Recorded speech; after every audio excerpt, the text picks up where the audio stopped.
ಜನನಿ news ಚಾನೆಲ್ಗೆ like ಮಾಡಿ, subscribe ಮಾಡಿ, ಶೇರ್ ಮಾಡುವ ಮೂಲಕ ನಮ್ಮ ಚಾನೆಲ್ಗೆ ಸಹಕರಿಸಿ. ಹೆಚ್ಚಿನ ಮಾಹಿತಿಗಾಗಿ ಸಂಪರ್ಕಿಸಿ ಹರೀಚಿ. ಇನ್ನು ಅವರೇ ಒತ್ತುವರಿ ಮಾಡ್ಕೊಂಡಿದ್ದಾರೆ. ಬಡವನ ಮೇಲೆ ಹೋಗ್ತಾ ಇದ್ದಾರೆ. ತೋಟ ಇನಾಂತಿ ಅಂತ ಹೇಳ್ಬಿಟ್ಟು 1 ಎಕರೆ 25 ಗುಂಟೆ ಬರ್ತಾ ಇತ್ತು. ಅದಕ್ಕೆಲ್ಲ ಕಾಂಪೌಂಡ್ ಹಾಕೊಂಡಿದ್ದಾರೆ. ನಮ್ಮೂರವರೇ ಇದ್ರಾರಲ್ಲ 5 ಗುಂಟೆ 10 ಗುಂಟೆ 20 ಗುಂಟೆ ಇದ್ದಾರೆ. ಅವ್ರನ್ನೆಲ್ಲ ತಾಚೆ ಹಾಕಿದ್ದಾರೆ ಬಡವ್ರನ್ನೆಲ್ಲ. ಇವರು ನಮ್ಮ MLA ಮೇಲೆ ಹೇಳೋದಕ್ಕೆ ಯಾವ್ದು ಆರೋಪ ಸಿಕ್ತಿಲ್ಲ, ಯಾವ್ದು ಹೇಳ್ತಾ ಇದಾರೆ. ನಮ್ಮ MLA ಯಾವ್ದಾದ್ರು ಒಬ್ಬರನ್ನ ರೈತನ ಆಚೆ ಹಾಕಿ ಎಲ್ಲ ಯಾವುದೋ ಒಂದು ಎಲ್ಲ ಬಡವ್ರ ಹತ್ರ ಕಿತ್ಕೊಂಡು ಎಲ್ಲಾದ್ರೂ ಆಸ್ತಿ ಮಾಡೋದಾಗ್ಲಿ ಇನ್ನೊಂದಾಗ್ಲಿ ನಮ್ಮ ಕ್ಷೇತ್ರದಲ್ಲಿ ಎಲ್ಲಾದ್ರೂ ಮಾಡಿದ್ರೆ ಹೇಳಿ, ಅವ್ರು ಪರವಾಗಿಲ್ಲ. ನಮ್ಮ ಶಾಸಕ ಅಂತ ಅದಕ್ಕೆ ಯಾವುದಕ್ಕೂ ಕೈ ಹಾಕಲ್ಲ. ನೀವು ಮಾಡಿರೋದಂತ ಕೆಲಸಗಳು ತೋಟ ವಿನಾಂತಿ ಜಾಗ ನೀವೇ ಒತ್ತುವರಿ ಮಾಡ್ಕೊಂಡು ನೀವೇನು ತೋಟತನ ಮಾಡಿದ್ದೀರಾ? ಬಂದು ಕಗ್ಲಳ್ಳಿ ಆಗಲಿ, ಕಮಸಂದ್ರ ಆಗಲಿ, ನಾಗಶೆಟ್ಟಹಳ್ಳಿ ಆಗಲಿ ನಮ್ಮೂರವ್ರು ಇದ್ದಿದ್ದು ಪಾಪ ಬಡವರು. ಅವ್ರು ಶಕ್ತಿ ಇಲ್ಲ, ಸುಮ್ಮನೆ ಇದ್ದಾರೆ. ನಾವೆಲ್ಲ ನಾವಾಗಲೂ ಸುಮ್ಮನೆ ನಾವು ಅದಕ್ಕೆಲ್ಲ ಯಾಕೆ ಸುಮ್ಮನೆ ಆರೋಪ ಮಾಡ್ಕೊಂಡಿದ್ದೀವಿ? ಸುಮ್ಮನೆ ನಮ್ಮ MLA ಮೇಲೆ ಇಲ್ಲ ಸ್ವಲ್ಪ ಆರೋಪ ಮಾಡ್ತಾ ಇದ್ರೆ ನಾವು ಮುಂದೆ ಹೋಗ್ಬೇಕಾಗ್ತದೆ. ನಮ್ಮ ಮಾಜಿ ಶಾಸಕರು ಈ ವೆಂಕಸಂದ್ರ ಗ್ರಾಮಕ್ಕೆ ಭೇಟಿ ಕೊಟ್ಟು ಪದೇ ಪದೇ ಯಾವುದೋ ಒಂದು ನಮ್ಮ ಶಾಸಕರ ಮೇಲೆ ಗೂಬೆ ಕೂರಿಸುವಂತ ಕೆಲಸ ಮಾಡ್ತಾ ಇದ್ದಾರೆ. ನಮ್ಮ ಶಾಸಕರು ನಿಷ್ಠಾವಂತರು, ಯಾವುದೇ ಕಾನೂನಿಗೆ ವಿರುದ್ಧವಾದಂಥ ಕೆಲಸಗಳನ್ನು ಮಾಡಿಸೋರಲ್ಲ. ಅದೇನಾದರೂ ಇದ್ದರೆ ನಿಮ್ಮ ಅವಧಿನಲ್ಲಿ ನಡೆದಿರುತ್ತೆ ಹೊರತು ನಮ್ಮ ಶಾಸಕರ ಅವಧಿನಲ್ಲಿ, ರೂಪಾ ಮೇಡಮ್ ಅವರ ಅವಧಿನಲ್ಲಿ ಯಾವುದೇ ಇಲ್ಲೀಗಲ್ ಆಕ್ಟಿವಿಟೀಸ್ ಈ ತಾಲೂಕಲ್ಲಿ ನಡೆಯೋಕ್ಕೆ ಬಿಡೋದು ಇಲ್ಲ. ಆ ಥರ ಕೆಲಸ ಮಾಡಿಸೋರು ಅಲ್ಲ. ಅದು ಇಡೀ ಕ್ಷೇತ್ರದ ಜನತೆಗೂ ಗೊತ್ತು. ನಿಮ್ಮ ಅವಧಿನಲ್ಲಿ ಈ ವೆಂಕಸಂದ್ರ ಗ್ರಾಮದ ಪಿ ಚಂದ್ರಯ್ಯ ಅನ್ನೋರು, ಅವ್ರ ಕುಟುಂಬದವರು ಸುಮಾರು 100 ವರ್ಷಗಳಿಂದ ಸ್ವಾಧೀನ ಅನುಭವದಲ್ಲಿದ್ದಾರೆ. ವೆಂಕಸಂದ್ರ ಗ್ರಾಮದಿಂದ ಸುಮಾರು 1 ಕಿಲೋಮೀಟರ್ ದೂರದಲ್ಲಿ ಮಜರಾ ಗ್ರಾಮ ಅಂತ ನಕಾಶೆನಲ್ಲಿ ನಂಬರ್ ಕಾಣದ ಖರಾಬ್ ಜಾಗ, 3 ಎಕರೆ 5 ಗುಂಟೆ ಜಾಗ ಇದೆ. ಈ ಜಾಗದಲ್ಲಿ ಸುಮಾರು 1 ಎಕರೆ ಜಮೀನಲ್ಲಿ ಚಂದ್ರಯ್ಯ ಕುಟುಂಬದವರು ಸ್ವಾಧೀನದಲ್ಲಿದ್ದಾರೆ. ಅವರೇ ರದ್ದು ಮಾಡಿಸಬಾರ್ದು, ಅವರೇ ಮಾಡ್ಬೋದಾಗಿತ್ತು. ಇವಾಗ ಅವ್ರನ್ನ ಅಬ್ಸೆಂಟ್ ಮಾಡಿಸಿದ್ದಾರೆ, PDO ಅವ್ರನ್ನ ಅಬ್ಸೆಂಟ್ ಮಾಡಿಸಿದ್ದಾರೆ ಅಂತ ಹೇಳ್ತಾರೆ. ಅವರೇ ಅವಧಿಯಲ್ಲಿ ಅವರೇ ಮಾಡಿಸಿದ್ದಾರೆ ಅಬ್ಸೆಂಟ್. ನಮ್ಗೇನ್ ಗೊತ್ತ, ನಮ್ಗೆ ಗೊತ್ತಿಲ್ಲ. ನಮ್ಮ ಶಾಸಕರಿಗೂ ಅದಕ್ಕೂ ಸಂಬಂಧನೂ ಇಲ್ಲ. ನಮ್ಮ ಶಾಸಕರು ಅದಕ್ಕೆ ಸಂಬಂಧ ಇಲ್ಲ. 2002ರಲ್ಲಿ ಅವ್ರ ಅಪ್ಲಿಕೇಶನ್ ಹಾಕೊಳ್ಳೋದು, 2004ರಲ್ಲಿ ಮಂತ್ರಿಗೆ ಅರ್ಜಿ ಕೊಡ್ತಾರೆ. ಹಿಂಗೆ ಸುಮಾರು ವರ್ಷಗಳಿಂದ ನಾವೇ ಅಲ್ಲಿ ಅನುಭವ ಇದೀವಿ, ಜಮೀನು ಅನುಭವದಲ್ಲಿ ಇದೀವಿ ಅಂತ ಹೇಳಿ ಕೊಡ್ತಾರೆ. ಗ್ರಾಮಠಾಣ ಆದ್ರಿಂದ ಇನ್ನೊಂದು 100 ಅಕ್ಕರೆ ಅಂತಲ್ವಾ, ಅದು ಆರತೆ ಆಗಿರೋದು. 4 ಅವ್ರದೇ ನಂಬರಲ್ಲ ಅವ್ರು ಮಾಡಿಸ್ಕೊಂಡು, ಅವ್ರ ಸರ್ವೆ ಬರಲ್ಲ ಅವ್ರು ಮಾಡಿಸ್ಕೊಟ್ಟದ್ದು.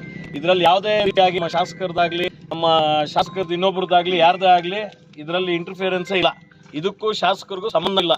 ಶಾಸಕರ ಹೆಸರು ಹೇಳ್ಕೊಂಡು ಅವರ ಗೌರವಕ್ಕೆ ಧಕ್ಕೆ ತರೋ ಅದು ಕೆಲಸ ಮಾಡ್ತಾ ಇದ್ದಾರೆ. ಇವಾಗ ಕಂಪ್ಲೀಟ್ ಇದರಲ್ಲಿ ಇಲ್ಲಿ ಮಾಹಿತಿ ಕೊಟ್ಟಿವಿ. ಇಲ್ಲಿ ಊರಿನವ್ರು ಇದ್ದಾರೆ. ಇಲ್ಲಿ ಯಾವ MLA ಮೇಡಮ್ ಅವ್ರಿಗೂ ಈ ವಿಷಯಕ್ಕೂ ಯಾವ ಸಂಬಂಧ ಇಲ್ಲ. ಸುಳ್ಳು ಸುದ್ದಿ. MLA ಮೇಡಮ್ ಅವರು ಏನಾದ್ರು ಹೇಳಿದ್ರೆ ಜಡ್ಜಿಗಳೇನಾದ್ರು ಕೇಳೋಂಗಿದ್ದಾರಾ? ಕೇಳ್ತಾರಾ? ಎಲ್ಲ ನೀವು ಗೊತ್ತಿರೋರೆಲ್ಲ ಯೋಚನೆ ಮಾಡಿ. ಇಲ್ಲಿ ಯಾರು ಇಂಟರ್ಫಿಯರ್ ಆಗೋಂಗಿಲ್ಲ. ಇಂಟರ್ಫಿಯರ್ ಆದ್ರೆ ಇಟ್ ಬಿಕಮ್ಸ್ ಸಬ್ಸಿಡೈಸ್. ಯಾವುದು ಮಾತಾಡೋಕೆ ಬರೋದಿಲ್ಲ, ಅಪರಾಧ ಆಗ್ತದೆ. ಅದಕ್ಕೋಸ್ಕರ ಇದನ್ನ ಇಲ್ಲಸಲ್ಲದ MLA ಮೇಡಮ್ ಅವರ ಮೇಲೆ ಇಲ್ಲಸಲ್ಲದ ಆರೋಪ ಹೊರಿಸಿ ಇದನ್ನ ಬಡವರಿಗೆ ಖಾತೆಗಳಾಗದಿರ ಕಿತ್ಕೊಂತವ್ರೆ, ಬಡವರು ನಿವೇಶನ ಆಗಿರೋ ಕಿತ್ಕೊಂತವ್ರೆ. ಇದೆಲ್ಲ ಸುಳ್ಳು. ಕೋರ್ಟಲ್ಲಿ ಮ್ಯಾಟ್ರ್ ಇದೆ. ಕೋರ್ಟಲ್ಲಿ ಯಾರಾದ್ರೂ ಗೆಲ್ಲಿ, ಪಂಚಾಯತಿ ಕೋರ್ಟ್ ಚಂದ್ರಣ್ಣ ಇಬ್ರು ಕಿತ್ಲಾಡ್ತಾ ಇದ್ದಾರೆ. ಪಂಚಾಯತಿಗಾದ್ರೆ ಪಂಚಾಯತಿ ತೀರ್ಮಾನ ಮಾಡ್ತದೆ, ಚಂದ್ರಣ್ಣಗಾದ್ರೆ ಚಂದ್ರಣ್ಣ ಇರ್ತಾನೆ. ಇದರಲ್ಲಿ ಬೇರೆ ಯಾರ್ದು ಒಂದು ವ್ಯವಹಾರ ಇಲ್ಲ, ಇಂಟರ್ಫಿಯರೆನ್ಸ್ ಇಲ್ಲ. ಇದು ಸುಮ್ಮನೆ ರೂಪಾ ಮೇಡಮ್ ಅವ್ರನ್ನ ಇದರಲ್ಲಿ ಇಂಟರ್ಫಿಯರೆನ್ಸ್ ಮಾಡೋದು ಬೇಡ, ದಯವಿಟ್ಟು ಅವ್ರನ್ನ ಎಳೆಯೋದು ಬೇಕಾಗಿಲ್ಲ. ಇಷ್ಟು ಮಾತ್ರ ಹೇಳಿ ನನ್ನ ಮಾತು. ನಮ್ಮ ಮಾಜಿ ಶಾಸಕರು ಈ ವೆಂಕಸಂದ್ರ ಗ್ರಾಮಕ್ಕೆ ಭೇಟಿ ಕೊಟ್ಟು ಪದೇ ಪದೇ ಯಾವುದೋ ಒಂದು ನಮ್ಮ ಶಾಸಕರ ಮೇಲೆ ಗೂಬೆ ಕೂರಿಸುವಂತ ಕೆಲಸ ಮಾಡ್ತಾ ಇದ್ದಾರೆ. ನಮ್ಮ ಶಾಸಕರು ನಿಷ್ಠಾವಂತರು, ಯಾವುದೇ ಕಾನೂನಿಗೆ ವಿರುದ್ಧವಾದಂಥ ಕೆಲಸಗಳನ್ನು ಮಾಡಿಸೋರಲ್ಲ. ಅದೇನಾದರೂ ಇದ್ದರೆ ನಿಮ್ಮ ಅವಧಿನಲ್ಲಿ ನಡೆದಿರುತ್ತೆ ಹೊರತು ನಮ್ಮ ಶಾಸಕರ ಅವಧಿನಲ್ಲಿ, ರೂಪಾ ಮೇಡಮ್ ಅವರ ಅವಧಿನಲ್ಲಿ ಯಾವುದೇ ಇಲ್ಲೀಗಲ್ ಆಕ್ಟಿವಿಟೀಸ್ ಈ ತಾಲೂಕಲ್ಲಿ ನಡೆಯೋಕ್ಕೆ ಬಿಡೋದು ಇಲ್ಲ. ಆ ಥರ ಕೆಲಸ ಮಾಡಿಸೋರು ಅಲ್ಲ. ಅದು ಇಡೀ ಕ್ಷೇತ್ರದ ಜನತೆಗೂ ಗೊತ್ತು. ನಿಮ್ಮ ಅವಧಿನಲ್ಲಿ ಈ ವೆಂಕಸಂದ್ರ ಗ್ರಾಮದ ಪಿ ಚಂದ್ರಯ್ಯ ಅನ್ನೋರು, ಅವ್ರ ಕುಟುಂಬದವರು ಸುಮಾರು 100 ವರ್ಷಗಳಿಂದ ಸ್ವಾಧೀನ ಅನುಭವದಲ್ಲಿದ್ದಾರೆ. ವೆಂಕಸಂದ್ರ ಗ್ರಾಮದಿಂದ ಸುಮಾರು 1 ಕಿಲೋಮೀಟರ್ ದೂರದಲ್ಲಿ ಮಜರಾ ಗ್ರಾಮ ಅಂತ ನಕಾಶೆನಲ್ಲಿ ನಂಬರ್ ಕಾಣದ ಖರಾಬ್ ಜಾಗ, 3 ಎಕರೆ 5 ಗುಂಟೆ ಜಾಗ ಇದೆ. ಈ ಜಾಗದಲ್ಲಿ ಸುಮಾರು 1 ಎಕರೆ ಜಮೀನಲ್ಲಿ ಚಂದ್ರಯ್ಯ ಕುಟುಂಬದವರು ಸ್ವಾಧೀನದಲ್ಲಿದ್ದಾರೆ. 1.25 ಎಕರೆ ಇದ್ರ ಪೈಕಿ ಸಬ್ಸ್ಟೇಷನ್ಗೆ ಜಾಗ ಕೊಟ್ಟಿದ್ದಾರೆ. ಸುಮಾರು 3/4 ಎಕರೆ ಇಂದ 1 ಎಕರೆ ಅಷ್ಟು ರಸ್ತೆಗೆ, ವೆಂಕಸಂದ್ರ ಟು ವಿಕೋಟೆ ಮುಖ್ಯ ರಸ್ತೆಗೆ ಹೋಗುವಂಥ ರಸ್ತೆಗೆ ಜಾಗ ಹೋಗಿದೆ. ಮಿಕ್ಕಿದ್ದು 1 ಎಕರೆ ಜಾಗ ಅಷ್ಟರಲ್ಲಿ ಇವರು ಸ್ವಾಧೀನದಲ್ಲಿದ್ದಾರೆ. ಇಲ್ಲಿ ಯಾವುದೇ ಮನೆಗಳಿಲ್ಲ. ಯಾವುದೇ ಊರಿಲ್ಲ. ಸುಮಾರು 100 ವರ್ಷಕ್ಕೆ ಏನಾದರೂ ಇತ್ತೇನೋ ನಮ್ಗೆ ಯಾರಿಗೂ ಗೊತ್ತಿಲ್ಲ. ಸುತ್ತಲೂ ಅದ್ರ ಸುತ್ತಲೂ 3 ಕಡೆನೂ ಅವ್ರದೇ ಸ್ವಂತ ಸರ್ವೆ ನಂಬರ್ ಹಿಡುವಳಿ ಜಮೀನಿದೆ. ಅವ್ರಿಗೆ ಗೊತ್ತಿಲ್ಲ ಇದು ಗ್ರಾಮ ಠಾಣಾ ಜಾಗ ಅಂತ. ಈ ಥರ ಇದ್ದಾಗ ಅವರು 2002ರಲ್ಲಿ ಬಂಗಾರಪೇಟೆ ತಹಶೀಲ್ದಾರ್ಗೆ ಒಂದು ಅರ್ಜಿ ಕೊಡ್ತಾರೆ. ಈ ಥರ ನನ್ನ ಜಮೀನು ಮಧ್ಯದಲ್ಲಿ ಈ ಥರ ಗ್ರಾಮ ಠಾಣಾ ಜಾಗ ಇದೆ, ಇದನ್ನು ಸರ್ವೆ ಮಾಡಿ ಕೊಡಿ ಅಂತ. ಅವಾಗ ಸರ್ವೆ ಅಧಿಕಾರಿಗಳನ್ನ ಕಳಿಸಿ ಒಂದು ಸ್ಕೆಚ್ ಮಾಡಿ ಕೊಡ್ತಾರೆ. 1 ಎಕರೆ ಜಾಗ ಅಷ್ಟು ಇವರು ಸ್ವಾಧೀನದಲ್ಲಿದ್ದಾರೆ. ಸುಮಾರು 30 ವರ್ಷಗಳಿಂದ 2002ಕ್ಕೆ 30 ವರ್ಷಗಳಿಂದ ಇವರು ಸ್ವಾಧೀನದಲ್ಲಿದ್ದಾರೆ ಅಂತ ಒಂದು ಸ್ಕೆಚ್, ರೆವಿನ್ಯೂ ಸ್ಕೆಚ್ ಕೊಡ್ತಾರೆ ಇವ್ರಿಗೆ. ಅದರ ಆಧಾರದ ಮೇಲೆ ಇವರು ಪಂಚಾಯತಿಗೆ 2004ರಲ್ಲಿ ಒಂದು ಅರ್ಜಿ ಕೊಡ್ತಾರೆ. ನಾನು ಇಷ್ಟು ಜಮೀನಲ್ಲಿ ನನ್ನ ಸ್ವಾಧೀನದಲ್ಲಿದ್ದೀನಿ, ತಹಸೀಲ್ದಾರ್ ಅವರು ನಕ್ಷೆ ಕೊಟ್ಟಿದ್ದಾರೆ, ಇದ್ರ ಪ್ರಕಾರ ನನ್ನ ಹೆಸರು ಖಾತೆಗಳು ಮಾಡಿ ಅಂತ. ಅದನ್ನು ಗ್ರಾಮ ಸಭೆಯಲ್ಲಿಟ್ಟು ಆಗಿನ ಪಂಚಾಯಿತಿ ಚೇರ್ಮನ್ ಅಧ್ಯಕ್ಷರಾದಂಥ ಎಂ ಹನುಮಂತಯ್ಯವರು, ಯಾರು ಈಗ ಸಂಪಂಗಿಯವ್ರನ್ನ ಮಾಜಿ ಶಾಸಕರನ್ನ ಈ ಗ್ರಾಮಕ್ಕೆ ಕರ್ಕೊಂಡು ಬಂದು ಈ ಇಲ್ಲಸಲ್ಲದ ಆರೋಪಗಳನ್ನ ಮಾಡಿದಾರೋ ಅವರಪ್ಪನೇ ಅವತ್ತು ಚೇರ್ಮನು, ಬಿಜೆಪಿ ಅಧ್ಯಕ್ಷರಾಗಿದ್ದರು ಅವರು, ಎಂ ಹನುಮಂತಯ್ಯ ಅಂತ. ಅವರ ಅವಧಿನಲ್ಲಿ ರೆಜಲ್ಯೂಷನ್ ಮಾಡ್ತಾರೆ ಗ್ರಾಮ ಸಭೆಯಲ್ಲಿಟ್ಟು, ಈ ಥರ ಚಂದ್ರಣ್ಣ ಅವರು ಅರ್ಜಿ ಕೊಟ್ಟಿದ್ದಾರೆ, ಇದಕ್ಕೆ ಯಾವುದೇ ತಂಟೆ ತಕರಾರು ಇರೋದಿಲ್ಲ, ಇದನ್ನು ಖಾತೆ ನಂಬರ್ 324 ಪ್ರಕಾರ ಖಾತೆ ಮಾಡಿ ಕಂದಾಯ ಕಟ್ಟಿಸ್ಕೊಳ್ಳಿ ಅಂತ ಹೇಳ್ಬಿಟ್ಟು, ದಾಖಲೆ ಕೊಡಿ ಅವರಿಗೆ ಖಾತೆ ಮಾಡಿ ಅಂತ ಹೇಳ್ಬಿಟ್ಟು ರೆಜಲ್ಯೂಷನ್ ಮಾಡಿಸ್ತಾರೆ. 2004-05ರಲ್ಲಿ ಅವ್ರ ಸಹಿ ಇದೆ. 2004-05ರಲ್ಲಿ ಇವರಿಗೆ ಖಾತೆ 9/10 ಅರ್ಜಿ ಇದು ಕೊಟ್ಟಿದ್ದಾರೆ, ಫಾರಂ ಕೊಟ್ಟಿದ್ದಾರೆ. ಆ ಅವಧಿನಲ್ಲಿ ಎಂಟಮುನಿಯಪ್ಪ ಅವರು ಶಾಸಕರಾಗಿದ್ದರು, ಬಿಜೆಪಿ ಶಾಸಕರು, ಇಲ್ಲಿ ಬಿಜೆಪಿ ಅಧ್ಯಕ್ಷರಾಗಿದ್ದರು. ಆಮೇಲೆ ಇವರು ನಮ್ಮ ಸಂಪಂಗಿಯವರೇ ಶಾಸಕರಾಗಿ ಬಂದರು. ಸುಮಾರು 18 ಜೂನ್ವರೆಗೂ ರಾಮಕ್ಕ, ಸಂಪಂಗಿ, ಎಂಟಮುನಿಯಪ್ಪ ಕಂಟಿನ್ಯೂ 15 ವರ್ಷ ಈ ಕ್ಷೇತ್ರದ ಶಾಸಕರಾಗಿದ್ದರು. ಅವರೆಲ್ಲ ಬಿಜೆಪಿ MLAಗಳು. ಅವ್ರ ಕಟ್ಟ ಬೆಂಬಲಿಗರು ಈ ಪಂಚಾಯಿತಿ ಮುಖಂಡರು, ಬಿಜೆಪಿ ಮುಖಂಡರು ಇದೇ ಪಿ ಚಂದ್ರಯ್ಯ ಅವರು, ಈ ಜಮೀನು ಸ್ವಾಧೀನದಲ್ಲಿರೋ ಪಿ ಚಂದ್ರಯ್ಯ ಅವರು. ಆ ಅವಧಿನಲ್ಲಿ ಯಾವುದೇ ಪ್ರಸ್ತಾಪ ಮಾಡಿಲ್ಲ ನಮ್ಮ ಮಾಜಿ ಶಾಸಕರು. ಎಲ್ಲ ವಿಷಯ ಅವ್ರಿಗೆ ಗೊತ್ತು. ಅವಾಗ 2012ರಲ್ಲಿ ಕೆಲವರು ಪಂಚಾಯತಿಗೆ ಅರ್ಜಿ ಕೊಟ್ಟರು, ಈ ಗ್ರಾಮ ಠಾಣಾ ಜಾಗದಲ್ಲಿ ಊರವ್ರಿಗೆ ಸೈಟ್ಗಳು ಮಾಡಿಕೊಡಿ ಅಂತ. ಅವಾಗ ಈ ಚಂದ್ರಯ್ಯ ಅವರು KGF ಸಿವಿಲ್ ನ್ಯಾಯಾಲಯದಲ್ಲಿ PDO ಮೇಲೆ ಮತ್ತು ಪಂಚಾಯತಿ ಸೆಕ್ರೆಟರಿ ಮೇಲೆ ದಾವೆ ಹೂಡ್ತಾರೆ. 614 OS ನಂಬರು 2012ರಲ್ಲಿ. ಆ ದಾವೆಯಲ್ಲಿ PDO ಸೆಕ್ರೆಟರಿ ಎಲ್ಲ ಕೋರ್ಟ್ಗೆ ಹಾಜರಾಗಿ ವಕೀಲರನ್ನಿಟ್ಟು ಆ ದಾವೆ ನಡೆಸ್ತಾರೆ. ಎಲ್ಲ ವಿಚಾರಣೆ ಆದಮೇಲೆ 2017ರಲ್ಲಿ ಪಿ ಚಂದ್ರಯ್ಯ ಅವ್ರ ಪರವಾಗಿ ಪರ್ಮನೆಂಟ್ ಇಂಜೆಕ್ಷನ್ ಆರ್ಡರ್ ನೀಡ್ತಾರೆ. ಪರ್ಮನೆಂಟ್ ಇಂಜೆಕ್ಷನ್ ಇದು 2002ರಲ್ಲಿ ಆಗಿರುವಂಥ ಸರ್ವೆ ಸ್ಕೆಚ್ಚು. ತಹಸೀಲ್ದಾರ್ ಬಂಗಾರಪೇಟೆಯವರು ಮಾಡಿಸಿರುವಂಥ ಸರ್ವೆ ಸ್ಕೆಚ್ 2002ರಲ್ಲಿ. ಇದಕ್ಕೆ ಯಾರೀಗ ಸಂಪಂಗಿಯವ್ರನ್ನ ಕರ್ಕೊಂಡು ಬಂದು ಈ ಗ್ರಾಮದಲ್ಲಿ ಇದನ್ನೆಲ್ಲ ತೋರಿಸಿದಾರೋ ಅವ್ರದೇ ಸಹಿ, ಮಂಜುನಾಥ್ ಅಂತ. ಈ ಮೇಲೆ ಇರೋ ಸಹಿ ಅವ್ರದೇ ಸಹಿ. ಹನುಮಂತ ಅವ್ರ ಮಗ ಮಂಜುನಾಥ್, ಯಾರು ಅಧ್ಯಕ್ಷರಾಗಿದ್ರು ಅವ್ರ ಮಗ, ಅವ್ರದೇ ಸಹಿ. ಮಾಜರ್ಗೆ 2002ರಲ್ಲೇ ಈ ರೆವಿನ್ಯೂ ಸ್ಕೆಚ್ಗೆ ಅವರೇ ಸಹಿ ಮಾಡಿದ್ದಾರೆ. ಆಮೇಲೆ 2005ರಲ್ಲಿ ಇವರು ಅರ್ಜಿ ನೀಡ್ತಾರೆ ಖಾತೆ ಮಾಡೋಕ್ಕೆ. 2005ರಲ್ಲಿ ರೆಜಲ್ಯೂಷನ್ ಮಾಡ್ತಾರೆ. ಅವಾಗ ಎಂ ಹನುಮಂತಯ್ಯವರೇ ಅಧ್ಯಕ್ಷರು. ಇದು ರೆಜಲ್ಯೂಷನ್ ಕಾಪಿ. ಎಂ ಹನುಮಂತಯ್ಯವರ ಅಧ್ಯಕ್ಷತೆಯಲ್ಲಿ ನಡೆಯುವಂಥ ಗ್ರಾಮ ಸಭೆಯಲ್ಲಿ ಪಾಸ್ ಮಾಡಿರುವಂಥ ಖಾತೆ ಮಾಡೋಕ್ಕೆ ಮಾಡಿರುವಂಥ ನಡಾವಳಿ ಪುಸ್ತಕ ಇದು. ಇದು ಅವ್ರ ಸಹಿ, ಎಂ ಹನುಮಂತಯ್ಯವ್ರ ಸಹಿ. ಅವಾಗ ಉಪಾಧ್ಯಕ್ಷರಾಗಿದ್ದ ಉಮಾದೇವಿ ಅವರು, ನಾಗವೇಣಿ ಆಗಿದ್ದಂಥ ಸದಸ್ಯರು, ಮತ್ತು ಯಾರು ಈಗ ಅವ್ರ ಜೊತೆ ಹೋಗಿದ್ದಾರೋ ಆ ಶಿವಪ್ಪ ಅನ್ನೋನ ಹೆಸರು ಇಲ್ಲಿದೆ, ಶಿವಪ್ಪ ಕೆ ಅಂತ. ಈ ರೆಜಲ್ಯೂಷನ್ಗೆ ಗ್ರಾಮಸ್ಥರು ಸಹಿ ಮಾಡಿದ್ದಾರೆ. ಇದಾದ್ಮೇಲೆ ಖಾತೆಗಳು ಮಾಡ್ತಾರೆ. ಅವಾಗಿಂದ ಕಂದಾಯ ಕಟ್ಕೊಂಡು 9/10 ಕೊಡ್ತಾರೆ. ಕಂದಾಯ ಕಟ್ಕೊಂಡು ಅವರು ಸ್ವಾಧೀನ ಅನುಭವದಲ್ಲಿರ್ತಾರೆ. ಈಗಿದ್ದಾಗ 2012ರಲ್ಲಿ ಮತ್ತೆ ಅರ್ಜಿ ಕೊಡ್ತಾರೆ ಪಂಚಾಯತಿನಲ್ಲಿ. ಅವಾಗ ಇವರು 2012ರಲ್ಲಿ ದಾವೆ ಹೋಗ್ತಾರೆ KGF ಸಿವಿಲ್ ನ್ಯಾಯಾಲಯಕ್ಕೆ. 2012ರಲ್ಲಿ ಸಂಪಂಗಿಯವರೇ ಶಾಸಕರು. ಅವಾಗ ಇದೇ ಚಂದ್ರಯ್ಯ ಅವರು ಕಟ್ಟ ಬೆಂಬಲಿಗರು, ಇವರೇ ಇಲ್ಲಿ ಮುಖಂಡರು, ಅವರು ಬಿಜೆಪಿ ಮುಖಂಡರು ಈ ಪಂಚಾಯತಿಗೆ. ಅವಾಗ ಇದ್ರ ಬಗ್ಗೆ ಏನು ಚಕರ ಎತ್ತಲ್ಲ ಅವರು. ಮತ್ತೆ ಇದು 2012ರಲ್ಲಿ ಪರ್ಮನೆಂಟ್ ಇಂಜೆಕ್ಷನ್ ಆದೇಶ ಆಗುತ್ತೆ. ಕೋರ್ಟಿಂದ.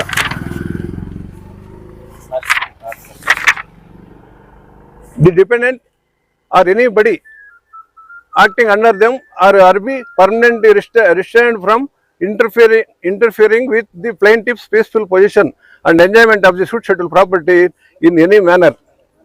ಡಿಪೆಂಡೆಂಟ್ಸ್ ವಿರುದ್ಧವಾಗಿ ಕೋರ್ಟ್ ಆದೇಶ ಕೊಡುತ್ತೆ, ಇವ್ರ ಸ್ವಾಧೀನಕ್ಕೆ ಯಾವುದೇ ತೊಂದರೆ ಮಾಡಬಾರ್ದು ಅಂತ ಪರ್ಮನೆಂಟ್ ಇಂಜೆಕ್ಷನ್ ಆದೇಶ ಆಗುತ್ತೆ.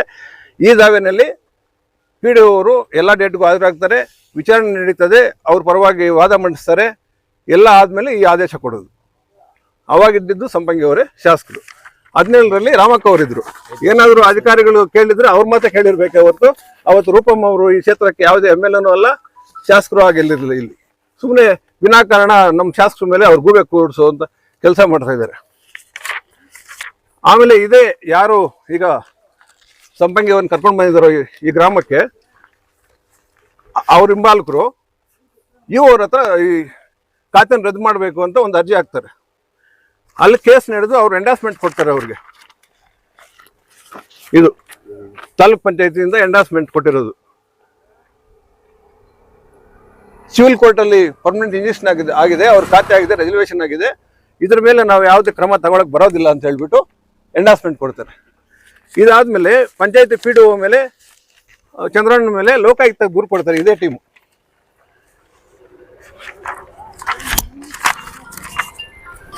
ಲೋಕಾಯುಕ್ತ ದೂರು ಕೊಡ್ತಾರೆ. ಇದು ಕರ್ನಾಟಕ ಲೋಕಾಯುಕ್ತ ಇಂಬರ್ಹ ಇವರೇ, ಯಾರು ಇವ್ರ ಜೊತೆಗೆ ಹೋಗಿದ್ದಾರೋ ಅವರೇ ಕೊಡೋದು. ಅವರು ಎಂಡಾಸ್ಮೆಂಟ್ ಕೊಟ್ಟು ನಾವು ಇದ್ರ ಬಗ್ಗೆ ಯಾವುದೇ ಕ್ರಮ ತಗೊಳಕ್ಕೆ ಬರೋದಿಲ್ಲ ಅಂತ ಹೇಳ್ಬಿಟ್ಟು ಕೋರ್ಟಲ್ಲಿ ಇರೋದ್ರಿಂದ ಮಾಡಲ್ಲ ಅಂತ ಹೇಳ್ಬಿಟ್ಟು ಅವರು ಎಂಡಾಸ್ಮೆಂಟ್ ಕೊಡ್ತಾರೆ. ಅವರು ಎಂಡಾಸ್ಮೆಂಟ್ ಕೊಡ್ತಾರೆ. ಇದಾದ್ಮೇಲೆ ಮತ್ತೆ ಇವರು ಅರ್ಜಿಗಳು ಕೊಡ್ತಾ ಇರ್ತಾರೆ. ಆವಾಗ ಇವರು ಪರ್ಮನೆಂಟ್ ಡಿಕ್ಲರೇಷನ್ಗೆ ಒಂದು ಶೂಟ್ ಹಾಕ್ತಾರೆ. OS 304/22ರಲ್ಲಿ ಕೇಸ್ ಹಾಕೋತಾರೆ. ಅಡ್ವರ್ಸ್ ಪೊಸಿಷನ್ ಶೂಟು, ನಾವು 30 ವರ್ಷದಿಂದ ನಾವೇ ಸ್ವಾಧೀನದಲ್ಲಿದ್ದೀವಿ, ನಮ್ಮನ್ನು ಓನರ್ ಆಗಿ ಡಿಕ್ಲೇರ್ ಮಾಡಿ ಅಂತ ಶೂಟ್ ಹಾಕ್ತಾರೆ. PDO, chief secretary, DC, EO, CS ಇಡೀ ಸರ್ಕಾರನ ಪಾರ್ಟಿ ಮಾಡಿ ಅವ್ರ ವಿರುದ್ಧ ಇವ್ರು ದಾವೆ. ಲ್ಯಾಂಡ್ ಕರೀತಾ ಇದ್ದಾರೆ. ಈ ಒಂದು ಡಿಸ್ಪ್ಯೂಟೆಡ್ ಲ್ಯಾಂಡು ಒಂದು 100-150 ವರ್ಷಗಳ ಹಿಂದೆ ಕಾಡಸಂದ್ರ ಅನ್ನೋ ಒಂದು ಗ್ರಾಮವಾಗಿತ್ತು. ಕಾಡಸಂದ್ರ ಒಂದು ಗ್ರಾಮದ ಗ್ರಾಮ ಠಾಣೆ ಈ ಡಿಸ್ಪ್ಯೂಟೆಡ್ ಲ್ಯಾಂಡ್. ಸುಮಾರು 100-150 ವರ್ಷಗಳಿಂದ ಇಲ್ಲಿ ಹಿಂದೆಯಿಂದ ಇದು ಬೇಚರಕ್ಕಾಗಿದೆ, ಯಾರೂ ಇಲ್ಲಿ ವಾಸ ಮಾಡ್ತಾ ಇಲ್ಲ. ಈ ಡಿಸ್ಪ್ಯೂಟೆಡ್ ಲ್ಯಾಂಡನ್ನು ಚಂದ್ರಣ್ಣ ಅನ್ನೋರು 3 ಕಡೆ ಅವ್ರ ಜಮೀನು ಇರೋದ್ರಿಂದ, ಮಧ್ಯೆ ಈ ಡಿಸ್ಪ್ಯೂಟೆಡ್ ಲ್ಯಾಂಡ್ ಗ್ರಾಮ ಠಾಣಾ ಇರೋದ್ರಿಂದ ಅವರೇ ಆಕ್ರಮಿಸ್ಕೊಂಡು 100 ವರ್ಷದಿಂದ ಅವರೇ ಆಕ್ರಮಿಸ್ಕೊಂಡು ಸ್ವಾಧೀನ ಮಾಡ್ಕೊಂಡು ಇರ್ತಾರೆ. ಇದು ನಮಗೆ ಗೊತ್ತಿರಲಿಲ್ಲ, ಇದು ಗ್ರಾಮ ಠಾಣಾ ಎಂಥದ್ದು ನಮಗೆ ಗೊತ್ತಿರಲ್ಲ. ನಾವು ಕಾಡಸಂದ್ರ ನೋಡಿದವರಲ್ಲ, ಅಥವಾ ಇಲ್ಲಿ ಜನ ಇದ್ದಿದ್ದು ನಮ್ಗೆ ಗೊತ್ತಿಲ್ಲ. ಇದು ಗ್ರಾಮ ಠಾಣಾ ವಿಷಯ ಕೂಡ ನಮ್ಗೆ ಗೊತ್ತಿರಲಿಲ್ಲ. ಇದು 2000ರಲ್ಲಿ ಇದನ್ನು ಖಾತೆ ಮಾಡ್ಕೊಂಡವ್ರಿ, ಪಂಚಾಯತಿಗೆ ಅರ್ಜಿ ಹಾಕೊಂಡು ಈ ಚಂದ್ರಣ್ಣನವರು ಖಾತೆ ಹಾಕೊಂಡಿದ್ದಾರೆ. 2000ದಿಂದ ಇನ್ನೊಂದು ವಿಷಯ, 2000ದಿಂದ 2017ವರೆಗೂ ಚಂದ್ರಣ್ಣನವರು BJPಯ ಕಟ್ಟಾಳು. ಇದೇ ಪಂಚಾಯತಿಯ VM Satyanarayana Shetty, ದಿವಂಗತರಾದಂಥ VM Satyanarayana Shetty, M Hanumanthaiah ಅವರ ಬಲಗೈ ಬಂಟರು, ಮತ್ತೆ ಸಂಪಂಗಿಯವರು ಮತ್ತು ರಾಮಕ್ಕನವರ ಕಟ್ಟಾಳು ಇವರು ಬಲಗೈ ಬಂಟರು, ರೈಟ್ ಹ್ಯಾಂಡ್ ಇವರು. 2005ರಲ್ಲಿ ಅರ್ಜಿ ಹಾಕೊಂಡು 2005ರಲ್ಲಿ ಇದನ್ನು ಖಾತೆ ಮಾಡ್ಕೊಂಡಿದ್ದಾರೆ ಪಂಚಾಯತಿಯಲ್ಲಿ. ಇದು ನಮ್ಗೆ ಯಾರು ಈ ವಿಷಯ ಗೊತ್ತಿಲ್ಲ. 2005ರಲ್ಲಿ ಖಾತೆ ಮಾಡಿಕೊಂಡು ಮತ್ತೆ 2012ರಲ್ಲಿ ಇವರು ಕೇಸ್ ಹಾಕೊಂಡು 2015ರಲ್ಲಿ ಇದು ಪರ್ಮನೆಂಟ್ ಇಂಜೆಕ್ಷನ್ ತಗೊಂಡವ್ರೆ. 2017ರಲ್ಲಿ ಪರ್ಮನೆಂಟ್ ಇಂಜೆಕ್ಷನ್ ತಗೊಂಡವ್ರೆ. ಪರ್ಮನೆಂಟ್ ಇಂಜೆಕ್ಷನ್ ತಗೊಂಡಿರೋದು ಗೊತ್ತಿಲ್ಲ, ಅಥವಾ ಆ ಖಾತೆ ಮಾಡ್ಕೊಂಡಿರೋದು ಗೊತ್ತಿಲ್ಲ. ಇದೆಲ್ಲ ಅವ್ರು ಮಾಡಿರೋದೇ, ಅವರ ಒಂದು ನೇತೃತ್ವದಲ್ಲಿ ಮಾಡಿರೋದೇ. M ಹನುಮಂತಯ್ಯನವರು ಚೇರ್ಮನ್ ಆಗಿದ್ದಾಗ ಇದು ಖಾತೆ ಆಗಿರೋದು. VM ಸತ್ಯನಾರಾಯಣ ಶೆಟ್ಟಿ ಸೊಸೆ ಇಲ್ಲಿ ಉಪಾಧ್ಯಕ್ಷರಾಗಿದ್ದರು, M ಹನುಮಂತಯ್ಯನವರು ಅಧ್ಯಕ್ಷರಾಗಿದ್ದರು. ಅವರ ಒಂದು ಆಡಳಿತದಲ್ಲಿ ಈ BJP ಆಡಳಿತದಲ್ಲಿ ಇದು ಖಾತೆ ಆಗಿರೋದು, ಕೋರ್ಟ್ಗೆ ಹೋಗಿರೋದು, ಪರ್ಮನೆಂಟ್ ಇಂಜೆಕ್ಷನ್ ಆಗಿರೋದು. ಇಲ್ಲಿವರೆಗೂ ನೀವೇ ಹೇಳಿ, ಎಲ್ಲ ಗೊತ್ತಿರೋರು ಇಲ್ಲಿರೋದು. ರೂಪಮ್ಮನವ್ರಿಗೂ ಆಗಲಿ ಅಥವಾ ನಮ್ಮ ಮೊನ್ನೆ MLA ಮೇಡಮ್ ಅವ್ರಿಗಾಗಲಿ ಅಥವಾ ಈ ವಿಷಯಕ್ಕಾಗಲಿ ಸಂಬಂಧ ಇಲ್ಲ. ಇದು ಪರ್ಮನೆಂಟ್ ಇಂಜೆಕ್ಷನ್ ಆಗೋಯ್ತು. ಪರ್ಮನೆಂಟ್ ಇಂಜೆಕ್ಷನ್ ಆದಮೇಲೆ 2017 ಆದಮೇಲೆ ಈ ಚಂದ್ರಣ್ಣನವರು ಕಾಂಗ್ರೆಸ್ಗೆ ಬರ್ತಾರೆ. ಕಾಂಗ್ರೆಸ್ಗೆ ಬಂದ ಮೇಲೆ ಮತ್ತೆ 2019ರಲ್ಲಿ ಇವಾಗ ಒಂದು ಪೆಟಿಷನ್ ಹಾಕ್ತಾರೆ. ಇದನ್ನ ಇಂಜೆಕ್ಷನ್ ಇದು ಮಾಡಬೇಕು, ಖಾತೆ ರದ್ದು ಮಾಡಬೇಕು, ಇಂಜೆಕ್ಷನ್ ಖಾತೆ ರದ್ದು ಮಾಡಬೇಕು, ಇಂಜೆಕ್ಷನ್ ವೆಕೆಟ್ ಮಾಡಬೇಕು ಅಂತೇಳಿ ಒಂದು ಅಪ್ಲಿಕೇಶನ್ ಹಾಕೊಂತಾರೆ. ಅಪ್ಲಿಕೇಶನ್ ಹಾಕೊಂಡು ಮತ್ತೆ ಅದು ಕೇಸ್ ಹೋಗ್ತದೆ. ಕೇಸ್ ಹೋದ್ಮೇಲೆ ಈಗ ಅಪ್ಲಿಕೇಶನ್ ಕೊಟ್ಟಿರೋ ಕೆಲವರು ದಾವೆ ಹಾಕ್ತಾರೆ, ನಾವು ಕೇಸಲ್ಲಿ ಇಂಪ್ಲೀಡ್ ಆಗ್ಬೇಕಂತೇಳಿ ದಾವೆ ಹಾಕ್ತಾರೆ. ಈಗ ಈ ಕೋರ್ಟಲ್ಲಿ ಅದು ದಾವೆ ವಜಾ ಆಗ್ತದೆ. ಮತ್ತೆ ಅವ್ರು ಹೈಕೋರ್ಟ್ಗೆ ಹೋಗ್ತಾರೆ. ಹೈಕೋರ್ಟ್ನಲ್ಲಿ ಆ ಕೇಸ್ ವಜಾ ಆಗಿ ಅವ್ರು ಕರೆಕ್ಟಾಗಿ ಒಂದು ಆರ್ಡರ್ ಕೊಟ್ಟವ್ರೆ, ಇದು ತೀರ್ಮಾನ ಆಗೋವರೆಗೂ ಯಾರು ಇದರಲ್ಲಿ ಪ್ರವೇಶ ಮಾಡಬಾರ್ದು, ಯಾರಿಗೂ ಇದರಲ್ಲಿ ಅಧಿಕಾರ ಇಲ್ಲ. ಸರ್ಕಾರ ಆಯಿತು, ಕೋರ್ಟ್ ಆಯಿತು, ಪಂಚಾಯತ್ ಆಯಿತು, ನಿಮ್ಗೆ ಯಾರಿಗೂ ಅಧಿಕಾರ ಇಲ್ಲ ಅಂತೇಳಿ ಕರೆಕ್ಟ್ ಆರ್ಡರ್ ಕೊಟ್ಟಿದ್ದಾರೆ. ಈ ಥರ ಇರೋವಾಗ ರೂಪಮ್ಮ ಮೇಡಮ್ ಅವ್ರಿಗೆ, MLA ಮೇಡಮ್ ಅವ್ರಿಗೂ ಈ ವಿಷಯಕ್ಕೂ ಏನಾದರೂ ಸಂಬಂಧ ಇದೆಯಾ? ನೀವು ಡಾಕ್ಯುಮೆಂಟ್ಸ್ ಎಲ್ಲ ಕೊಡ್ತೀವಿ, ನಾವು ಎಲ್ಲ ಕರೆಕ್ಟ್ ಆಗಿದೆ ಡಾಕ್ಯುಮೆಂಟ್ಸ್. 17ರಲ್ಲಿ ಪರ್ಮನೆಂಟ್ ಇಂಜೆಕ್ಷನ್ ಆಗಿರೋದು, ಹೈಕೋರ್ಟಿಂದ ಆರ್ಡರ್ ಬಂದಿರೋದು ಎಲ್ಲ ಇಲ್ಲಿ ಇದೆ. ನೀವೆಲ್ಲ ನಿಮ್ಗೆಲ್ಲ ಒಂದೊಂದು ಕಾಪಿ ಕೊಡ್ತೀವಿ. ಖಾತೆಗಳಾಗಿರೋ ಡೇಟ್ಗಳಿದೆ, ಎಲ್ಲ ಇದೆ, ಎಲ್ಲ ಟೋಟಲ್ ಪರ್ಟಿಕ್ಯುಲರ್ಸ್ ಎಲ್ಲ ಇದೆ. ಈ ವಿಚಾರದಲ್ಲಿ MLA ಮೇಡಮ್ ಅವ್ರಿಗೂ ಈ ವಿಷಯಕ್ಕೂ ಯಾವ ಸಂಬಂಧ ಇಲ್ಲ. ಸುಳ್ಳು ಸುದ್ದಿ. MLA ಮೇಡಮ್ ಅವರು ಏನಾದ್ರು ಹೇಳಿದ್ರೆ ಜಡ್ಜಿಗಳೇನಾದ್ರು ಕೇಳೋಂಗಿದ್ದಾರಾ? ಕೇಳ್ತಾರಾ? ಎಲ್ಲ ನೀವು ಗೊತ್ತಿರೋರೆಲ್ಲ ಯೋಚನೆ ಮಾಡಿ. ಇಲ್ಲಿ ಯಾರು ಇಂಟರ್ಫಿಯರ್ ಆಗೋಂಗಿಲ್ಲ. ಇಂಟರ್ಫಿಯರ್ ಆದರೆ ಇಟ್ ಬಿಕಮ್ಸ್ ಸಬ್ಜುಡೈಸ್, ಯಾವುದು ಮಾತಾಡೋಕೆ ಬರೋದಿಲ್ಲ, ಅಪರಾಧ ಆಗ್ತದೆ. ಅದಕ್ಕೋಸ್ಕರ ಇದನ್ನ ಇಲ್ಲಸಲ್ಲದ MLA ಮೇಡಮ್ ಅವರ ಮೇಲೆ ಇಲ್ಲಸಲ್ಲದ ಆರೋಪ ಹೊರಿಸಿ ಇದನ್ನು ಬಡವರಿಗೆ ಖಾತೆಗಳಾಗದಿರ ಕಿತ್ಕೊಂತವ್ರೆ, ಬಡವರು ನಿವೇಶನ ಆಗಿರೋ ಕಿತ್ಕೊಂತವ್ರೆ. ಇದೆಲ್ಲ ಸುಳ್ಳು. ಕೋರ್ಟಲ್ಲಿ ಮ್ಯಾಟ್ರ್ ಇದೆ. ಕೋರ್ಟಲ್ಲಿ ಯಾರಾದ್ರೂ ಗೆಲ್ಲಿ, ಪಂಚಾಯತಿ ಕೋರ್ಟ್ ಚಂದ್ರಣ್ಣ ಇಬ್ರು ಕಿತ್ಲಾಡ್ತಾ ಇದ್ದಾರೆ. ಪಂಚಾಯತಿಗಾದ್ರೆ ಪಂಚಾಯತಿ ತೀರ್ಮಾನ ಮಾಡ್ತದೆ, ಚಂದ್ರಣ್ಣಗಾದ್ರೆ ಚಂದ್ರಣ್ಣ ಇರ್ತಾನೆ.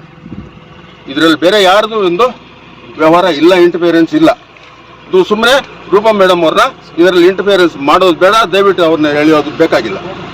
ಇಷ್ಟು ಮಾತ್ರ ಹೇಳಿ ಮಾಧ್ಯಮದವರು ಕರೆಸಿರೋ ವಿಚಾರ ಏನಂದ್ರೆ, ನಮ್ಮ ಜನಪ್ರಿಯ ಶಾಸಕರಾದ ರೂಪಕಲಾ ಶಶಿಧರವರ ಒಂದು ಘನತೆಗೆ ಧಕ್ಕೆ ಆಗುವಂತ ಅವರ ಒಂದು ಹೇಳಿಕೆಗಳನ್ನು ನಮ್ಮ ಮಾಜಿ ಶಾಸಕರು ಸಂಪಂಗಣ್ಣವರು ಇಲ್ಲಸಲ್ಲದ ಆರೋಪಗಳನ್ನು ಸೃಷ್ಟಿ ಮಾಡಿ ಸುಳ್ಳು ಮಾತುಗಳನ್ನು ಹೇಳಿದ್ದಾರೆ. ಅದಕ್ಕೆ ಇವತ್ತು ನಮ್ಮ ಬ್ಲಾಕ್ ಕಾಂಗ್ರೆಸ್ ವತಿಯಿಂದ ಮತ್ತು ರೂರಲ್ ಎಲ್ಲ ನಮ್ಮ ಮುಖಂಡರ ವತಿಯಿಂದ ಇವತ್ತು ನಾವು ಪ್ರೆಸ್ ಮೀಟ್ ಮಾಡೋಕ್ಕೆ ಬಂದಿದ್ದೀವಿ. ಇಲ್ಲಿ ಏನು ನಮ್ಮ ಜನಪ್ರಿಯ ನಮ್ಮ ಶಾಸಕರ ಮೇಲೆ ಇಲ್ಲಬಲ್ಲ ಆರೋಪಗಳನ್ನು ಮಾಡಿದ್ದಾರೆ ಶಾಸಕರು ಸಂಪಂಗಿಯವರು, ಅದು ಸತ್ಯಕ್ಕೆ ದೂರು, ಸತ್ಯಕ್ಕೆ ಸುಳ್ಳು ಸುದ್ದಿ ಅದು. ಅದಕ್ಕೆ ನಮ್ಮ ಅದೇ ಗ್ರಾಮದ ಚಲ್ಪತಣ್ಣವರು ಮತ್ತು ಅದೇ ಅಪ್ಪಾಜಿಗೌಡರು ಮತ್ತೆ ಅದೇ ಈ ಜಾಗದ ಏನು ಗ್ರಾಮ ಠಾಣ ಅಂತ ಏನು ಹೇಳ್ತಾ ಇದ್ದಾರೆ, ಅದೇ ಜಾಗ ಅವರಮ್ಮ ಸಂಪಂಗಿಯವರಮ್ಮ MLA ಮತ್ತೆ ಅವ್ರ ಜೊತೆಯಲ್ಲಿದ್ರಲ್ಲ ಅವರೇ ಅಧ್ಯಕ್ಷರು, ಗ್ರಾಮ ಪಂಚಾಯತ್ ಅಧ್ಯಕ್ಷರು. ಅವರ ಅವಧಿಯಲ್ಲಿ ರಿಜಿಸ್ಟ್ರೇಷನ್ ಆಗಿರೋದು ಆ ಖಾತೆಗಳ ಮೇಲೆ ಅವರು ಪೊಸಿಷನ್ನಲ್ಲಿ ಇದ್ದಾರೆ. ಸುಮಾರು 50-60 ವರ್ಷಗಳಿಂದ 100 ವರ್ಷಗಳಿಂದ ಪೊಸಿಷನ್ ಇದ್ದಾರೆ. ನೋಡ್ಬೋದು ನೀವು, ಇಲ್ಲಿ 50 ವರ್ಷಗಳಿಂದ ಮರಗಳು ಬೆಳೆದಿದ್ದಾವೆ, ಅದನ್ನ ಮಾವಿನಕಾಯಿ ಎಲ್ಲ ಬಿಟ್ಟಿದೆ. ಅಷ್ಟು ವರ್ಷಗಳಿಂದ ಇಲ್ದಿದ್ದು ಇವಾಗ ನಮ್ಮ ಶಾಸಕರ ಮೇಲೆ ಇಲ್ಬಾದ ಆರೋಪಗಳು ಯಾಕೆ ಮಾಡ್ಬೇಕು ಇವರು? ಅದರಿಂದ ದಾಖಲೆಗಳು ಸಮೇತ ತಗೊಂಡ್ಬಂದಿದ್ದಾರೆ ಊರವರು, ಅದೇ ಊರವರು. ಮತ್ತು ಈ ಜಾಗದಲ್ಲಿ ಪೊಸಿಷನ್ ಇದ್ದಾರಲ್ಲ ಅವರು ಇಲ್ಲೇ ಇದ್ದಾರೆ. ಅದನ್ನ ಮಾಹಿತಿ ನಮಗೆ ಹೆಚ್ಚಿಗೆ ಗೊತ್ತಿಲ್ಲ. ಅದನ್ನ ಮಾಹಿತಿಯನ್ನೆಲ್ಲ ಆ ಊರವರು ಇದ್ದಾರೆ, ಚಲ್ಪತಣ್ಣವರು ಇದ್ದಾರೆ, ಮತ್ತು ಆ ಜಾಗದ ಮಾಲೀಕರಿದ್ದಾರೆ. ಅವರು ಆ ವಿಚಾರಗಳೆಲ್ಲ ತಿಳಿಸ್ತಾರೆ. ನಮ್ಮ ಅಪ್ಪಾಜಣ್ಣ ಅವರು ಮಾಜಿ ಅಧ್ಯಕ್ಷರು, ಅವರು ಮತ್ತು ಬ್ಲಾಕ್ ಕಾಂಗ್ರೆಸ್ ಅಧ್ಯಕ್ಷರು ಆಗಿದ್ದರು. ಅವರಿಗೆಲ್ಲ ಅನುಭವನೂ ಇದೆ ಈ ಜಾಗ ಬಗ್ಗೆ ಮತ್ತು ಈ ಊರ ಬಗ್ಗೆ ಎಲ್ಲ ಅನುಭವ ಇದೆ, ಏನೇನು ನಡ್ಕೊಂಡು ಬಂದಿದೆ ಅಂತ ಅದನ್ನು ವಿವರವಾಗಿ ತಿಳಿಸ್ತಾರೆ. ಅವರಮ್ಮ MLA ಅವ್ರು ಯಾಕೆ ರದ್ದು ಮಾಡಿಸ್ಬಾರ್ದು? ಅವರೇ ಮಾಡ್ಬೋದಾಗಿತ್ತು. ಇವಾಗ ಅವ್ರನ್ನ ಆಬ್ಸೆಂಟ್ ಮಾಡಿಸಿದ್ದಾರೆ, PDO ಅವ್ರನ್ನ ಆಬ್ಸೆಂಟ್ ಮಾಡಿಸ್ತಾರೆ ಅಂತ ಹೇಳ್ತಾರೆ. ಅವರೇ ಅವಧಿಯಲ್ಲಿ ಅವರೇ ಮಾಡಿಸಿದ್ದಾರೆ ಆಬ್ಸೆಂಟ್. ನಮ್ಗೇನ್ ನಮ್ಗೆ ಗೊತ್ತಿಲ್ಲ. ನಮ್ಮ ಶಾಸಕರಿಗೂ ಅದಕ್ಕೂ ಸಂಬಂಧನೂ ಇಲ್ಲ. ನಮ್ಮ ಶಾಸಕರು ಅದಕ್ಕೆ ಸಂಬಂಧ ಇಲ್ಲ. 2002ರಲ್ಲಿ ಅವ್ರ ಅಪ್ಲಿಕೇಶನ್ ಹಾಕೊಳ್ಳೋದು, 2004ರಲ್ಲಿ ಮಂತ್ರಿಗೆ ಅರ್ಜಿ ಕೊಡ್ತಾರೆ. ಹಿಂಗೆ ಸುಮಾರು ವರ್ಷಗಳಿಂದ ನಾವೇ ಅಲ್ಲಿ ಅನುಭವ ಇದೀವಿ, ಜಮೀನು ಅನುಭವದಲ್ಲಿ ಇದೀವಿ ಅಂತ ಹೇಳಿ ಕೊಡ್ತಾರೆ. ಗ್ರಾಮ ಠಾಣ ಆದ್ರಿಂದ ಇನ್ನೊಂದು 100 ಅರ್ಹತೆ ಅಂತಲ್ವಾ, ಅದು ಅರ್ಹತೆ ಆಗಿರೋದು 4 ಕಾರ ಅವ್ರದ್ದೇ ನಂಬರಲ್ಲ ಅವ್ರು ಮಾಡಿಸ್ಕೊಂಡು, ಅವ್ರ ಸರ್ವೆ ಬರಲ್ಲ ಅವ್ರು ಮಾಡಿಸ್ಕೊಂಡದ್ದು. ಇದರಲ್ಲಿ ಯಾವುದೇ ರೀತಿಯಾಗಿ ನಮ್ಮ ಶಾಸಕರದಾಗ್ಲಿ, ನಮ್ಮ ಶಾಸಕರದ್ದು ಇನ್ನೊಬ್ರದ್ದಾಗ್ಲಿ, ಯಾರ್ದೇ ಆಗಲಿ ಇದರಲ್ಲಿ ಇಂಟರ್ಫಿಯರೆನ್ಸೇ ಇಲ್ಲ. ಇದಕ್ಕೂ ಶಾಸಕರಿಗೂ ಸಂಬಂಧ ಇಲ್ಲ. ಶಾಸಕರ ಹೆಸರು ಹೇಳ್ಕೊಂಡು ಅವರ ಗೌರವಕ್ಕೆ ಧಕ್ಕೆ ತರೋ ಅದು ಕೆಲಸ ಮಾಡ್ತಿದ್ದಾರೆ. ಇವಾಗ ಕಂಪ್ಲೀಟ್ ಇದರಲ್ಲಿ ಇಲ್ಲಿ ಮಾಹಿತಿ ಕೊಡಿವಿ. ಇಲ್ಲಿ ಊರಿನವ್ರು ಇದ್ದಾರೆ. ಇಲ್ಲಿ ಯಾವಾಗ ಗ್ರಾಂಟ್ ಆಗಿರೋಂಥದ್ದು ಪ್ರತಿಯೊಂದು ಇಲ್ಲಿ ಕಂಪ್ಲೀಟ್ ಯಾವಾಗ ಖಾತೆ ಆಗಿರೋದು, ಇವಾಗ ಖಾತೆ ಆಗಿರೋದು 10 ವರ್ಷ ಹಿಂದೆ ಖಾತೆ ಆಗಿದೆ ಅಂತೇಳಿ ಇವಾಗ ನಾವು ಇದು ಮಾಡಕ್ ಆಗೋದಿಲ್ವಲ್ಲ. ಅವಾಗ ಆಗಿದ್ರೇನಲ್ವಾ, ಆವತ್ತಿನ ರೆಸಲ್ಯೂಷನ್ ಆಗಿದೆ, ಆವತ್ತಿನ ಅಧ್ಯಕ್ಷರಾದಂಥವ್ರು ಸಹಿ ಮಾಡಿದ್ದಾರೆ. ಇವಾಗ ಇನ್ನೂ ಒಂದು ಯಾರ್ದಾದ್ರು ಅಬ್ಜೆಕ್ಷನ್ ಇದ್ರೆ ಅವತ್ತೇ ಕೊಡ್ಬೋದಾಗಿತ್ತು ಅಲ್ಲೇ ಪಂಚಾಯತಿಯಲ್ಲಿ. ಖಾತೆ ಇರಲಿಲ್ಲ, ಯಾರ್ದು ಅಬ್ಜೆಕ್ಷನ್ ಇಲ್ಲ, ಅವರೇ ವಾಸ ಇದ್ದಾರೆ, ಅದರಲ್ಲಿ ಅವರೇ ಇದ್ದಾರೆ, ಅವರೇ ಜಮೀನಲ್ಲಿ ಮಾವಿನ ಮರಗಳು ಇನ್ನೊಂದು ಸುಮಾರು 50-100 ವರ್ಷಗಳಿದೆ. ಒಂದ್ ಸೆಕೆಂಡ್ ಸರ್, ಅದನ್ನ ಗ್ರಾಮ ಸಭೆಯಲ್ಲಿ ಆಗಿದೆಯಲ್ಲ ಅಬ್ಜೆಕ್ಟ್ ಅಲ್ಲ, ಆ ರೆಸಲ್ಯೂಷನ್ ಗ್ರಾಮ ಸಭೆಯಲ್ಲಿ ಇಟ್ಟಿದ್ದಾರೆ. ಗ್ರಾಮ ಸಭೆಯಲ್ಲಿ ಏನೋ ಅಬ್ಜೆಕ್ಷನ್ ಬರೆದಿದ್ದ ಕಾರಣ ಅದನ್ನ ಖಾತೆ ಆಗಿದೆ. ಗ್ರಾಮ ಸಭೆ ಅಂದ್ರೆ ಇಡೀ ಊರೆಲ್ಲ ಸೇರೋ ಅಂತದ್ದಲ್ವಾ, ಅವರೆಲ್ಲ ಸೇರೋ ಅಂತದ್ರಲ್ಲಿ ಅಲ್ಲಿ ಕೊಡ್ಬೋದಾಗಿತ್ತು. ಯಾವ್ದಾದ್ರು ಅಬ್ಜೆಕ್ಷನ್ಸ್ ಇದ್ರೆ ಆಗ್ತಾ ಇರ್ಲಿಲ್ಲ ಆವಾಗ. ಡಾಕ್ಯುಮೆಂಟ್ ಇವಾಗ ಆಗಿರುವಂತ ಖಾತೆಗಳು ಯಾವ್ದು ಅಲ್ವಲ್ಲ ಇದು. ಇವಾಗ ಆಗಿದ್ರೆ MLA ಅವ್ರು ಇನ್ಫ್ಲೂಯೆನ್ಸ್ ಮಾಡಿದ್ದಾರೆ, ಇವಾಗ ಹೇಳಿದ್ದಾರೆ, PDO ಹೇಳಿದ್ದಾರೆ ಅಂತೆಲ್ಲ ಅವರು ಮಾಜಿ ಶಾಸಕ ಹೇಳೋ ಅಂತದ್ರಲ್ಲಿ ಅರ್ಥ ಇರುತ್ತೆ. ಇದಕ್ಕೂ ಅವ್ರಿಗೆ ಸಂಬಂಧನೇ ಇಲ್ಲ, ಇವಾಗ ಆಗಿರೋವಂಥದ್ದೇ ಅಲ್ಲ. ಅದ ರೀತಿ ಯಾವುದೇ ರೀತಿ ಗೂಬೆ ಕುಡಿಸೋಂಥ ಪ್ರಯತ್ನಗಳೇನು ಬೇಕಾಗಿಲ್ಲ. ನಮ್ಮ ಶಾಸಕರು ಕರೆಕ್ಟ್ ಆಗಿದ್ದಾರೆ. ಅವ್ರ ಹೆಸರು ಹೇಳಿ ಅವ್ರನ್ನ ತಪ್ಪು ದಾರಿಯಲ್ಲಿ ಎಳೆಯುವಂಥದ್ದೇನು ನೆಸಿಟಿ ಏನಿಲ್ಲ. ತಪ್ಪು ದಾರಿಯಲ್ಲಿ ಹೋಗೋವಂಥವ್ರಲ್ಲ ನಮ್ಮ ಶಾಸಕರು. ಕರೆಕ್ಟಾಗಿ ಏನಿದೆ ಅದೇ ಆಗಿರೋದು. ಜನರಿಗೆ ಸಹಾಯ ಮಾಡಲ್ಲ. ನಮ್ಮ BJP ಮುಖಂಡರು ಅವ್ರಿಗೆ ಬೇಕು ಅಂತ ಸಹಾಯ ಮಾಡಿದ್ದು ಅವರೇ, ಮತ್ತೆ ಅರ್ಜಿ ಕೊಟ್ಟಿದ್ದು ಇವ್ರಿಗೆ ಅವ್ನಿಗೆ ಕಂಪ್ಲೇಂಟ್ ಮಾಡ್ತಾ ಇರೋದು ಅವರೇ. ಕೋರ್ಟ್ಗೆ ಹೋಗಿ ಅಂತ ಹೇಳಿದ್ದನ್ನು ಅವರೇ ರಾಜಪ್ಪ ಸೆಕ್ರೆಟರಿ ಆಗಿದ್ರು. ನಾನು ಕೋರ್ಟ್ಗೆ ಹೋಗಿದ್ದೀನಿ ಈ ಪರ್ವ ಏನು ಜನರಿಗೆ ಅನುಕೂಲ ಆಗಲಿ ಅಂತ. ಅವ್ರು ಅವಾಗ ಹೆಲ್ಪ್ ಮಾಡಿಲ್ಲ. ನಾವು BJP ಪಾರ್ಟಿಯಲ್ಲಿ ಇದ್ವಿ, ಆವಾಗ ಮಾಡಿದ್ರೆ ಇವಾಗ ಹೆಂಗೆ ಮಾಡೋಕ್ಕಾಗತ್ತೆ? ಅವ್ರು ಏನೋ ಕೋರ್ಟ್ ಹೋಯ್ತು, ಅವ್ರಾಯ್ತು, ನಾವೆಲ್ಲ ಬಿಟ್ಬಿಟ್ವಿ. ಸುಮ್ಮನೆ ನಾವು ಸರ್ಕಾರ ಯಾವಾಗ ಕೋರ್ಟ್ ಹೋಯ್ತು ಅದು ನಮ್ಗೆ ಸಂಬಂಧ ಇಲ್ಲ. ಪಂಚಾಯತ್ ಆಯ್ತು, ಕೋರ್ಟ್ ಆಯ್ತು ಅಂತ ಇದು ಕೊಟ್ಟ ಮೇಲೆ ನಮ್ಗೆ ಸಂಬಂಧ ಇಲ್ಲ, ನಾವು ಸುಮ್ಮನೆ ಇದ್ವಿ. ಈ ಸರ್ ವಿಷಯ ವೆಂಕಟೇಶ್ವರ ಸಬ್ ಸ್ಟೇಷನ್ ಮಂಜೂರು